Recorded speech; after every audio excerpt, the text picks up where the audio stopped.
Olá a todos!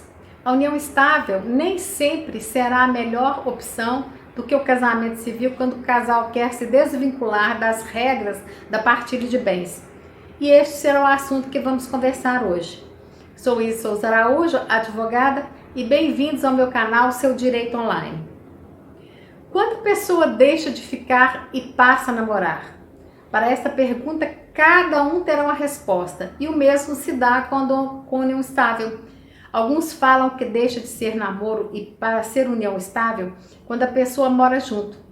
Mas outros falam que não há união estável só porque os companheiros moram sobre o mesmo teto. Por isso, a questão é complexa e sempre vai ser definida caso a caso e também através das provas levadas para o processo. Vejam, alguns nesse momento de dúvida sobre as consequências optam por firmar um contrato.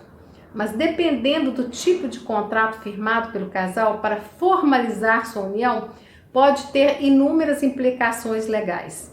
Sabendo disso, alguns têm optado por formalizar a união através de um contrato de união estável, em vez de casamento civil, para evitar obrigações que teriam com relação à herança na morte de um dos companheiros.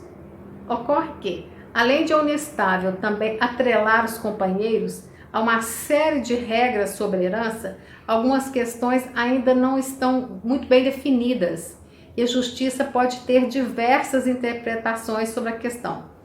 Por isso, decidir entre casamento e união estável exige cuidado e é muito mais complexo do que parece à primeira vista. E vejam, nem sempre a união estável será o melhor caminho. Vamos falar um pouco sobre essas questões. Na união estável, seja morando juntos ou casando apenas no religioso, não há mudança no estado civil do casal e também não exige formalidades para ser constituída ou desfeita essa união. Mas o momento exato em que a união estável de fato começou é muito importante, porque esse momento é que irá definir se o companheiro sobrevivente terá ou não sua parte na herança.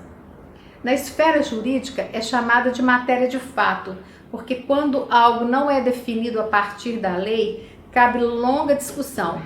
Para sua comprovação dependerá de histórico de convivência obtido através de uma narrativa do companheiro sobrevivente, de testemunhas e de outras provas para se comprovar o direito que se está pleiteando.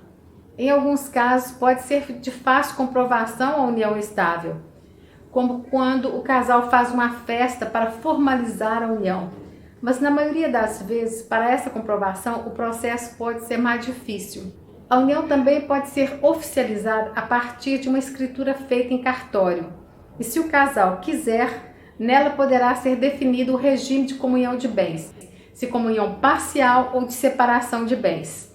Mas uma das maiores discussões sobre as diferenças entre união estável e o casamento civil se refere justamente à questão da partilha da herança.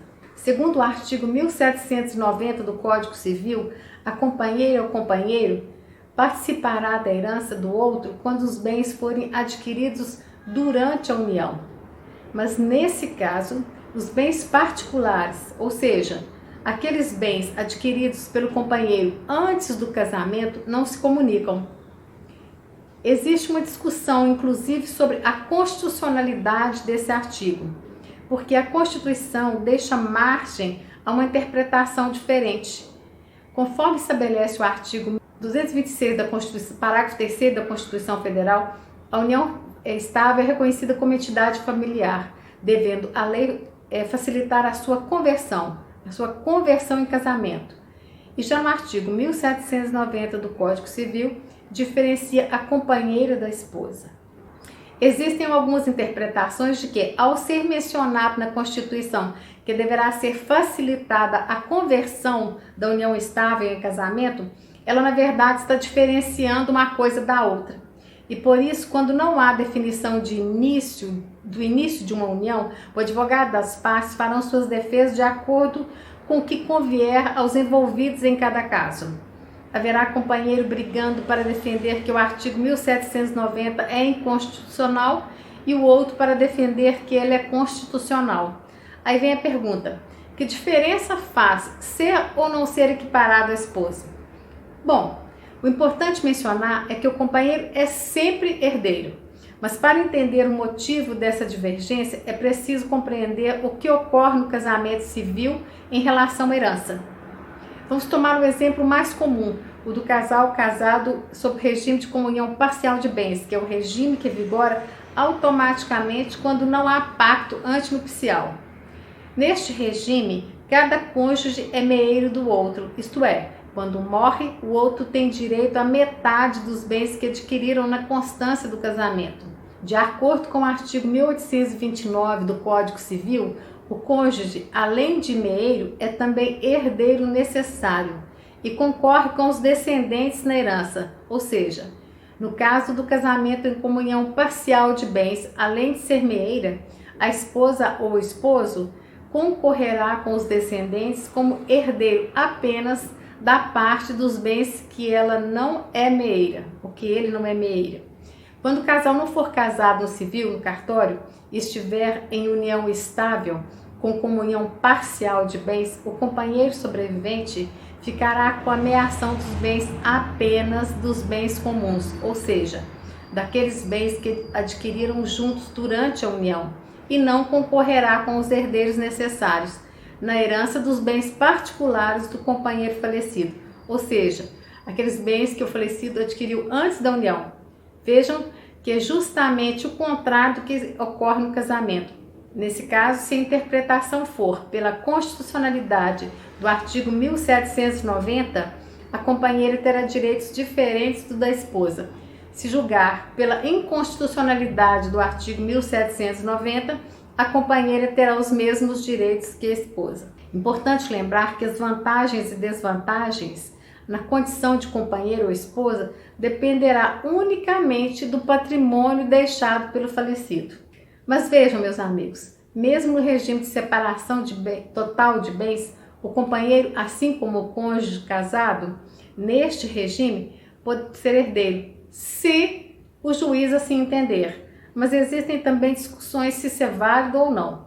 Dependerá da interpretação do juiz após a morte de um dos membros do casal, se o sobrevivente será beneficiado ou prejudicado.